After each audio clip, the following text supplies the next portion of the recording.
నా పేరు అద్విక. నేను 5వ తరగతి చదువుతున్నాను. మా స్కూల్ పేరు ఎంపీపీఎస్ మాక్యూర్. తెలంగాణ రాష్ట్రం జూన్ 2వ తేదీ 2014న ఆవిర్భవించింది. తెలంగాణ సంస్కృతి సాంప్రదాయాలు ప్రతిబింబించేలా తెలంగాణ రాష్ట్ర ప్రభుత్వం అధికారిక చిహ్నాలను ప్రకటించింది. రాష్ట్ర జంతువుగా జింకను, రాష్ట్ర పక్షిగా పాలపిట్టను, రాష్ట్ర పుష్పంగా తంగేడు పువ్వును, రాష్ట్ర వృక్షంగా జంబి చెట్టును అధికారిక చిహ్నాలుగా నిర్ణయించారు. జింక తెలంగాణ ప్రజల మంచితనానికి గుర్తు. పాలపిట్టను మన శుభ సూచకంగా భావిస్తాం.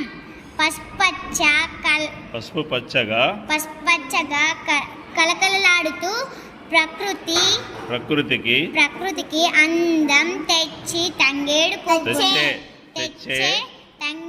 పువ్వును బతుకమ్మను పేర్చడానికి వాడుతారు.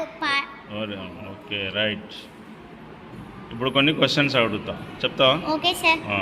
పై పేరాకు పేరు పెట్టండి. మన తెలంగాణ. Okay, right. తెలంగాణ రాష్ట్రం ఎప్పుడు ఏర్పడింది? జూన్ 2వ తేదీ 2014న ఏర్పడింది. రైట్. తెలంగాణ రాష్ట్ర అధికారిక చిహ్నాలుగా వేటిని ప్రకటించారు? రాష్ట్ర జంతువుగా జింకను, రాష్ట్ర పక్షిగా పాలపిట్టను, రాష్ట్ర పుష్పంగా తంగేడు పువ్వును, రాష్ట్ర వృక్షంగా జంబి చెట్టును ప్రకటించారు అని చెప్పాలి. రైట్. పై పేరాలో ఆవిర్భవించింది అనే పదానికి అర్థం ఏమిటి? ఏర్పడింది. Very good.